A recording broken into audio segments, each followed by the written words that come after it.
네, 여러분 안녕하십니까. 아침의 매일경제 시작하겠습니다. 먼저요, 주요 조간신문에 실린 사진부터 살펴보겠습니다.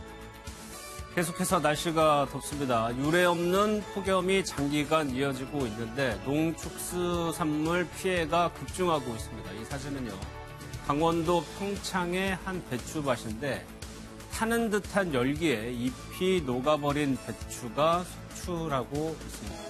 한 농부가 뜨거운 햇살 속에서도 그나마 멀쩡한 배추를 골라내고 있는 모습입니다. 다음 사진입니다. 마이크 펜스 미국 부통령이 하와이로 돌아온 한국전쟁 전사한 미군 유해 55구 앞에서 가슴에 손을 얹고 예의를 표하고 있습니다. 펜스 부통령은 실종 전사자들이 가족의 희망의 시작이 될 것이라고 얘기를 했습니다. 다음 사진입니다. 대법관 14명이 기념사진을 찍고 있는 모습인데 이 14명 중 8명이 문재인 대통령이 임명한 대법관입니다. 8명이 이제 문재인 대통령이 임명한 인사로 채워졌고 여성 대법관은 보시다시피 역대 최다인 4명이 됐습니다. 사법 권력의 교체라는 평가가 나오고 있습니다. 만평입니다. 중앙일보 만평 보겠습니다. 법원이요, 외교부에 대한 압수수색 영장은 발부를 했는데 대법원이나 판사 관련 영장은 또다시 기각을 했습니다. 제19를 감싸기 위한 마지막 보루가 아니냐는 내용입니다. 다음 만평입니다. 한국일보 만평인데요. 지금 폭염이 계속되는데 지금 이와 관련한 대책을 준비 중인 것 같은데 좀 빨리 해야 될 것 같아요. 이러다가 가을에나 이게 법안이 통과되어서 실질적으로 좀 적용되는 거 아니냐 좀 우려가 나오고 있는데 정부도 그렇고요. 정치권도 이 문제를 좀 빨리 좀 해결했으면 하는 바람입니다. 오늘 함께 하실 5분 좀 소개해드리겠습니다. 윤경호 매일경제 논설위원, 김빈 더불어민주당 여성위 부위원장, 이경환 자유한국당 부대변인, 권성주 전 바른미래당 대변인, 신장식 정의당 사무총장 나오셨습니다. 네. 안녕하십니까. 어제요, 국방부 기무사령부 개혁위원회가 최종안을 국방부에 보고를 했습니다. 가장 핵심적인 내용은 사실상 해체하는 거다라는 데인데 자세한 내용 좀 뒤에 보겠습니다. 기무사 인력의 30%를 감축하고 동향 파악하는 거를 폐지하기로 한다는 겁니다. 서울 등 광역시도 11곳에 60단위 기무부대를 전면 폐지하고 대통령 독대 보고 금지 등 과감한 구조개혁을 권고한다는 내용입니다. 윤 의원님 어떻게 평가하세요? 조직, 명칭, 운영 이 세 가지를 바꾸는 게 핵심이지 않습니까? 예. 명칭을 바꾸는 거는 몇 차례 봤죠. 조직과 운영은 이렇게 자세하게 공개를 한 적은 없었어요. 저는 주목을 했던 건 그러나 대통령령과 기무사령이라는 지금까지 기무사가 활동할 수 있도록 한 법적인 제도적인 장치 이걸 아예 없애고 새롭게 제정한다. 저는 이거에 주목을 했습니다. 네. 어찌됐든 앞으로는 법에 근거하지 않고 월권, 탈법적인 활동을 할 수는 없는 거니까 바로 이런 그동안의 과거 정부에서 있었던 대통령령이나 기무사령 이걸 없애는 이게 앞으로 상당히 상징적이지 않을까. 중요한 건 사실 기무사라는 게 군내 보안방첩 이게 본연의 역할이잖아요. 예. 또 한 걸음 더 들어가면 군 통수권자인 대통령에게 보조하는 사실 전문가들은 가장 중요한 게 정부에 대한 그 전복 행위에 대한 이 감지. 쉽게 말하면 군내 쿠데타 예방, 방지 예. 이런 거를 위한 활동 이런 것까지도 얘기를 하는데 이런 본연의 역할만으로 줄어들면 되는 거다 이거죠.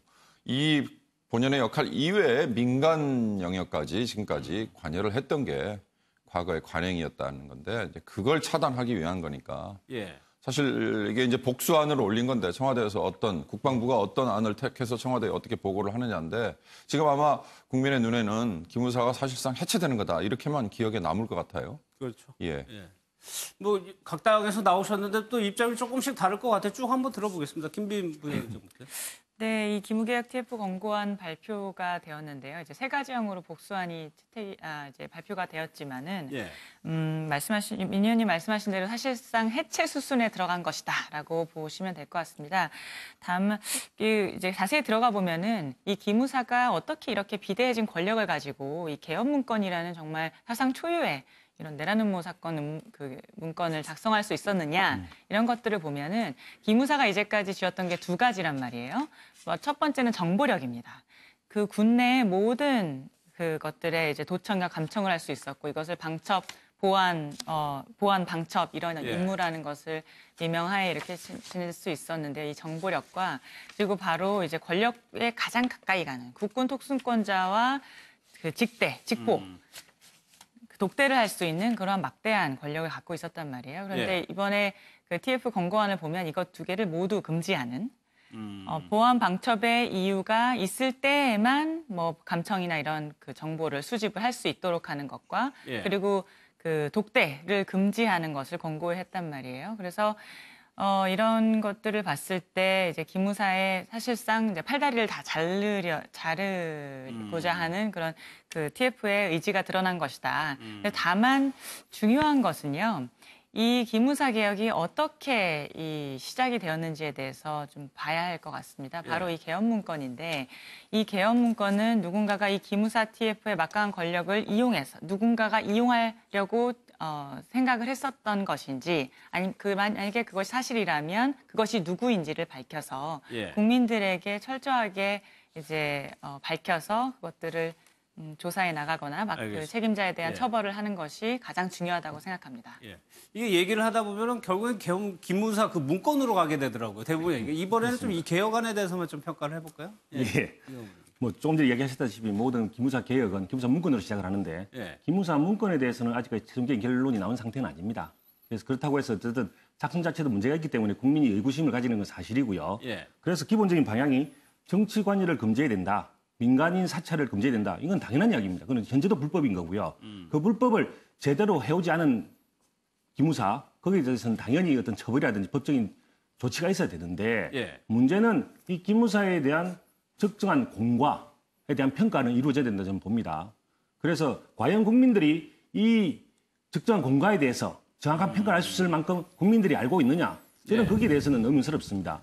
지금 이 문제에 나오게 된 것은 오로지 기무사 문건 때문인데 기무사 문건 하나 가지고 마치 기무사가 모든 악의 권원인 것처럼 이야기하는 것은 저는 문제라고 봅니다. 기무사가 본래부터 해왔던 어떤 방첩 업무라든지 보안 업무 여기에서 적정한 역할을 해왔는가? 즉 긍정적인 역할을 기여해 왔는가에 대한 적정한 평가 없이 무조건 잘못되는 거 하나만 끄집어내서 악의 권원으로 보는 건 좀 문제가 있다고 보는데 그래서 사전에 이 기무사가 그동안 한 역할에 대해서 공과를 정확하게 국민들에게 알리고 이에 대한 평가를 적정하게 해야 된다. 그거 없이 몰아치기식으로 어떤 군의 사기를 떨어뜨리는 그런 행위는 안 된다. 저는 이렇게 보고 있습니다. 공선주 전 대변인께서는요?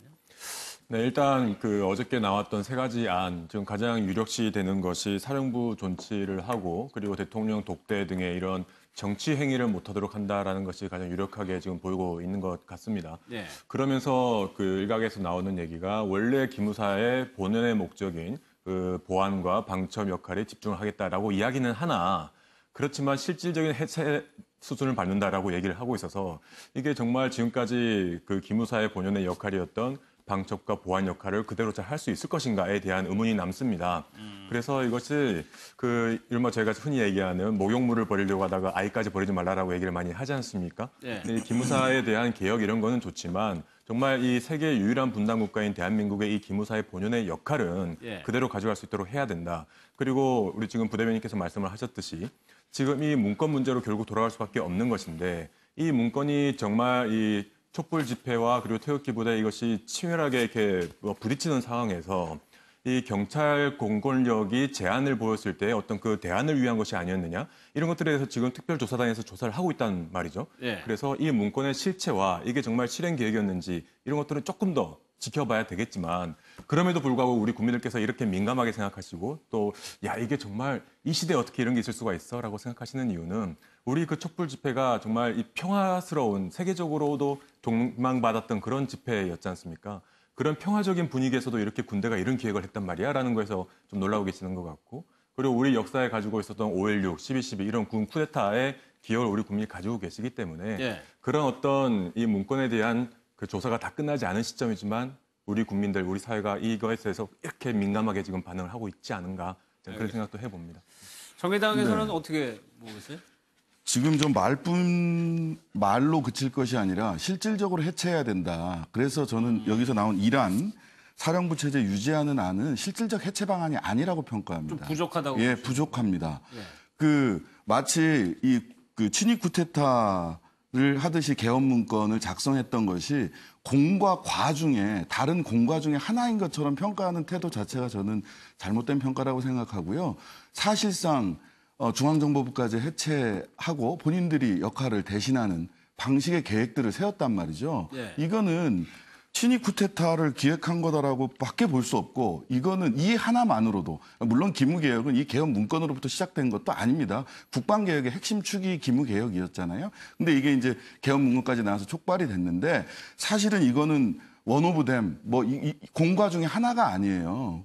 국방부에서 친위 쿠데타 개헌 문건을 이런 방식으로 작성했다는 것 하나만으로도 예. 해체하는 것이 너무나도 당연하다.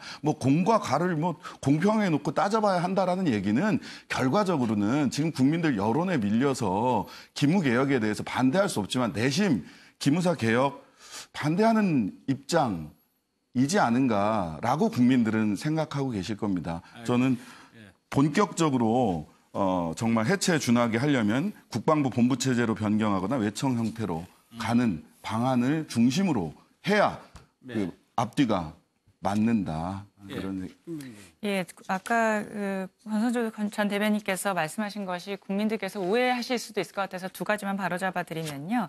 아까 이제 세계 유일의 분단 국가이기 때문에 기무사의 역할을 잘 생각해 봐야 된다고 하셨는데 사실 세계 유일의 분단 국가는 맞고 그리고 북한의 이제 그 위협에 대해서는 기무사가 아닌 국정원이 그 역할을 수행하는 것이 맞다고 생각을 합니다. 그게 맞고요. 그리고 두 번째는 아까 이경환 부대변인께서 말씀하셨는데 이 기무사를 몰아붙이기식으로 하는 것은 이제 적절하지 않다고 생각하셨는데 그게 국방부 사기를 떨어뜨린다고 말씀하셨는데 사실 국방부에서 사기를 떨어뜨리는 것은 저는 이런 기무사의 월권과 그리고 권력 남용이 아닌가 생각을 합니다.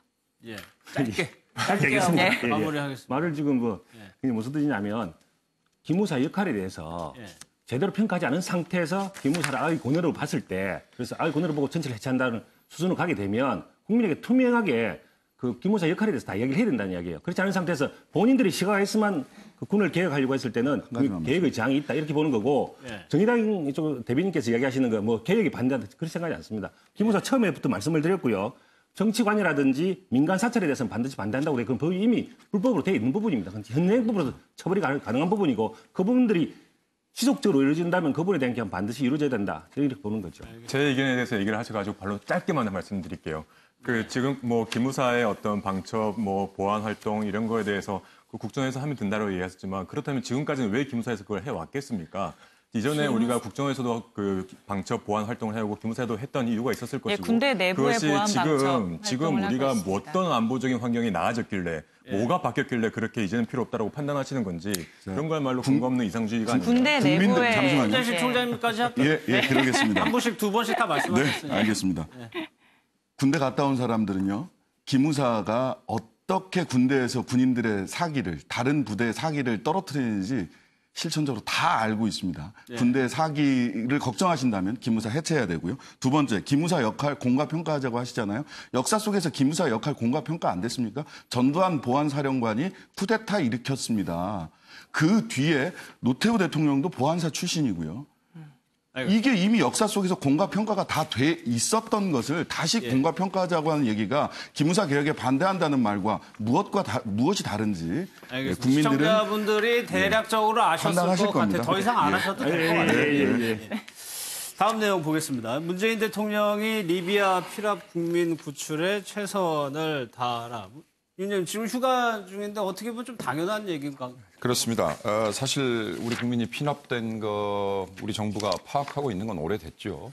그러나 이런 피랍 사건은 사실 언론에 엠바고, 다시 말하면 보도를 좀 유예해달라 어느 시점까지 요청을 하거든요. 당사자의 안위 문제도 있고요. 그다음에 우리 군이나 또는 뭐 관련 뭐 관련자들을 파견하는 시간 뭐 이런 것 때문에도 그렇고 예. 이번의 경우도 대통령이 구출 지시 언급을 하면서 동시에 언론에 보도를 해제를 했어요. 그래서 그때부터 이제 공개가 됐는데 사실 대통령이 관심을 보이는 건 뭐 아무리 많이 해도 지나침이 없는 거죠. 예.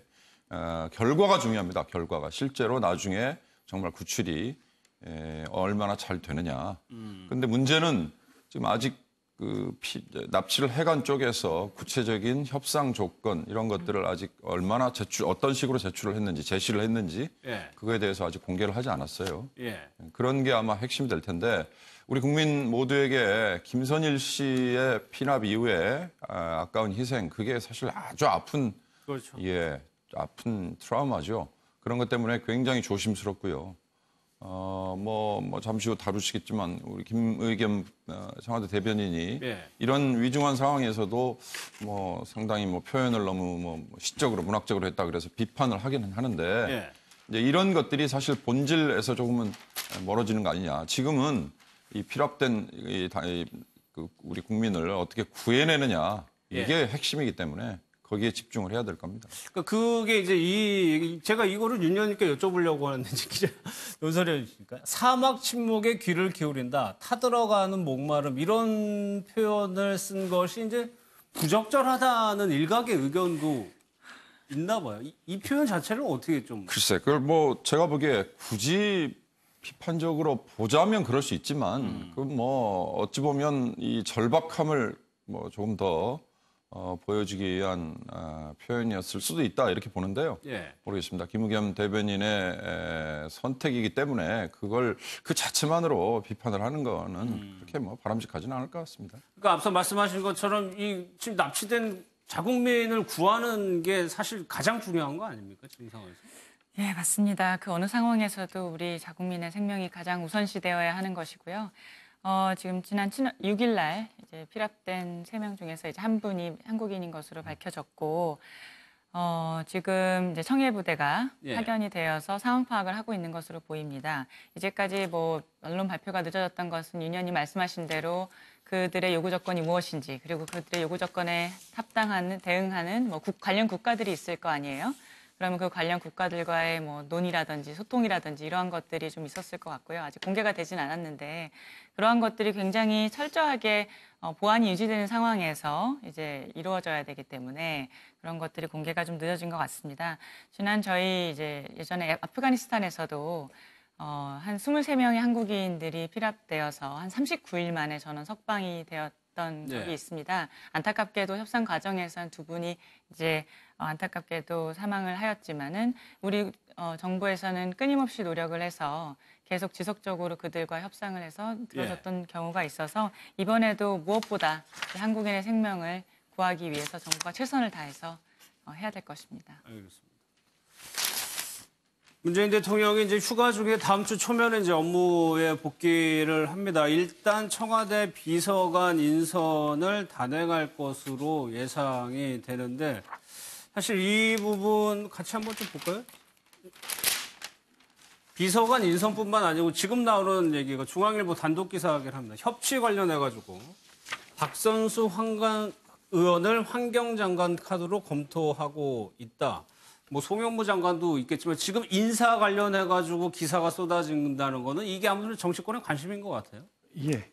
지금 어쨌든 뭐 협치를 이야기를 하면서 뭐 연정 수준은 아니지만 일부 다른 야당의 인사를 기각에 포함시키겠다. 이런 의도는 저는 좋다고 봅니다. 어떤 그동안 해왔던 청와대의 독주라든지 야당 무시 이런 부분들에 대해서 좀 약간 일각의 반성이 있었다. 저는 이렇게는 보고요. 다만 이러한 부분들이 실제로 효과를 거둘 것인가. 이런 부분들은 기본적으로 하나의 정권은 책임 정치의 그 원인이 있습니다. 네. 기본적으로 한 정권을 잡게 되면 자기가 모든 책임을 지고 정권을 이끌어 가야 되는데 국민의 눈치만 본다든지 야당의 눈치만 본다든지 이렇게 해서는 안 되고 본인들의 어떤 원래 추구하고자 하는 목표를 그대로 유지해 가야 되는데 이런 부분들에 대해서 어떤 책임 정치에 어떤 반하는 측면이 있지 않느냐 이런 부분들이 있을 수가 있고요. 두 번째 이렇게 한 명만 어떤 뭐 이렇게 넣었을 때 어떤 협치의 본질에 해당될 수 있는가 이런 부분에 좀 역시 문제될 수 있습니다. 네. 혹시나 뭐 어떤 보여주기식 그건 아니겠지만 보여주기식처럼 한 명만 끼워 넣어서 어떤 한 16년 보내고 실제로 협치에 이르지 않는다. 이렇게 된다고 한다면 그 부분은 결과적으로 보면 어떤 협치에 이르지 않는, 본인들의 목적에 이루지 않는 그렇게 되지 않을까라는 것을 걱정도 한번 해봅니다. 그게 지금 나오는 인물이 바른미래당 지금 소속이에요? 네, 맞습니다.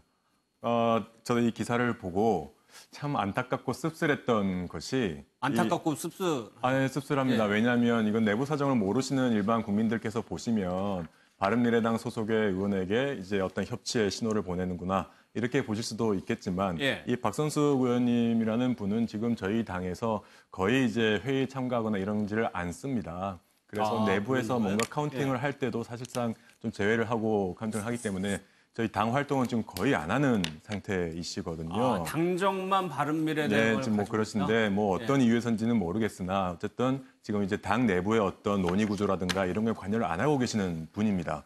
그런데 우리 야당에 얼마나 인재분들이 많이 계세요. 전문가들도 많이 계시고 정말 이분밖에 없었는지 굳이 이분을 꼭 찍어서 하시는 것이 이거 빼가려고 하는 것처럼 보일 수밖에 없거든요. 그래서 이거는 정말 진정한 협치의 자세는 저는 좀 아니라고 보고 왜 하필 한 분을 꼭 이분으로 했어야 되는가라는 의구심은 좀 듭니다. 그리고 아까 청와대 인선 단행 관련해서도 꼭 이 말씀 드리고 싶은 것이 우리 문재인 대통령께서 출범을 하시면서 일자리 대통령을 이야기를 하셨잖아요. 근데 진짜 늘어나고 있는 일자리는 청와대밖에 없는 것 같은 생각이 듭니다. 지금 청와대가 사상 최고의 그 비용이 예산이 지금 적용이 되고 있어요. 약 900억이 지금 적용이 될 만큼 최대로 비대해진 조직입니다. 그리고 이 정권이 시작을 할 때 국무총리 중심의 내각 중심제로 운영을 하겠다고 그랬지만 지금 내각 무용론까지 나오고 있거든요. 장관들이 보이질 않는다. 그리고 무엇보다도 이 모든 일들이 있을 때마다 뭔가 부족한 부분이 있을 때마다 청와대 비서관을 신설하겠다? 이렇게 한다고 해서 그 일이 해결되진 않지 않습니까? 정부 부처를 이용을 해야죠. 주무부처를 이용을 해야 되는 것이고. 그리고 우리 경제 규모로 우리보다 12배나 큰 미국 같은 경우에도 백악관에 저희보다 70명이나 더 적습니다. 그러니까 백악관보다 저희 비서진들이 70명이나 더 많은 규모거든요. 이게 과연 적절한 처신인가? 이건 좀 옳지 않다고 봅니다. 그 묘수를 청와대 고위 관계자는 박선숙 의원이 뭐 두루두루 관계가 좋아서 묘수다 이렇게 생각을 하시는 것 같은데요. 바둑에서도 묘수 찾다가 지는 거거든요. 그러니까 누구나 만족시킬 수 있을 것 같은 사람은 어느 누구도 만족시킬 수 없는 경우가 사실은 더 많습니다. 그리고 두 번째로 말씀드리고 싶은 거는 이 그 환경부 장관 카드에서 박선숙 의원을 고려하면서 뭐 사람 간의 관계, 정당 간의 관계 이런 말씀을 하셨는데 실제로 협치나 연정은 사람 한 명 내각으로 들여서 되는 것이 아니라 정책적 연결고리를 어떻게 잡느냐와 관련된 부분이에요. 독일의 3인당과 녹색당, 기민당과 기사연 같은 경우 연정하거나 협치할 때 책이 한 권입니다. 어떤 정책을 어떻게 추진하겠다.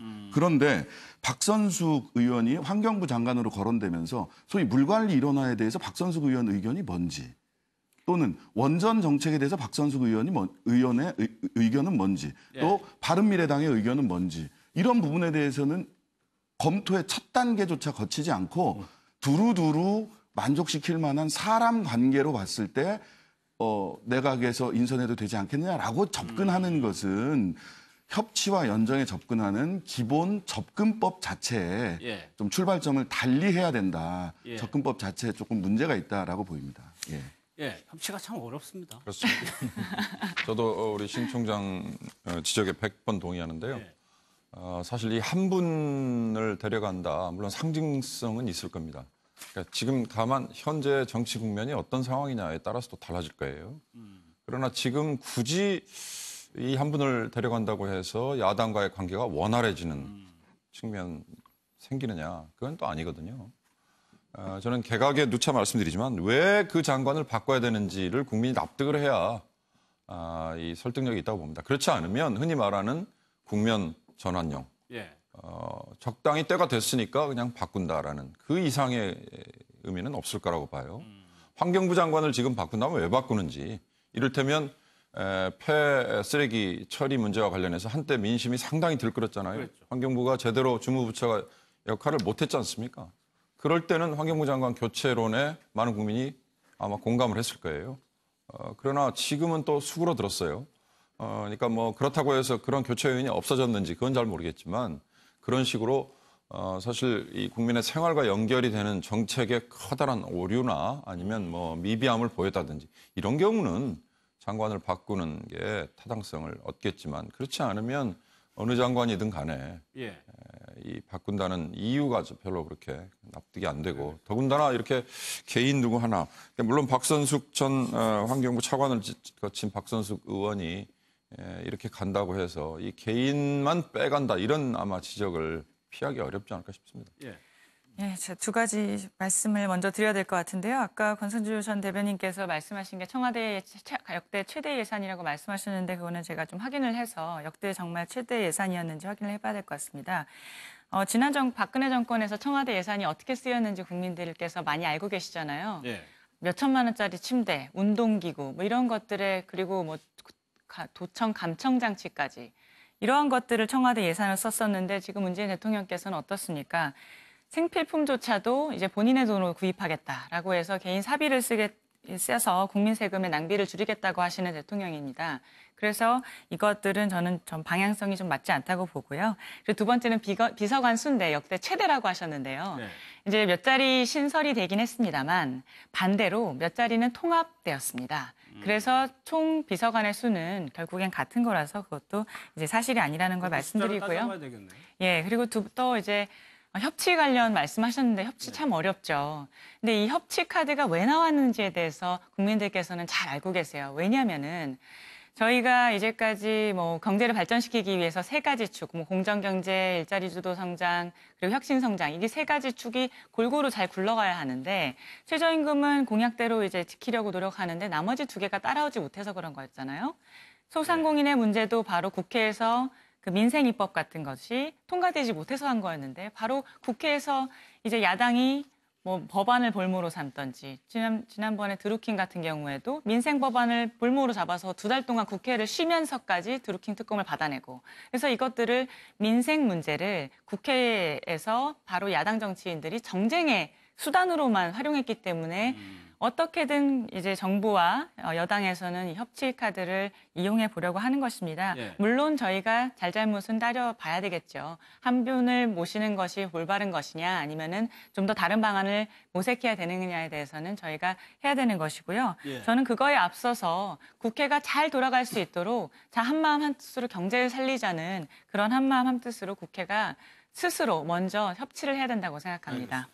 다음 내용으로 좀 넘어가. 지금 구조가 여당이 한 분이시고 나머지는 야당 분이시기 때문에 조금 힘들긴 힘들어요. 그러니까 각자의 의견을 좀 내주시면 될 것 같아요.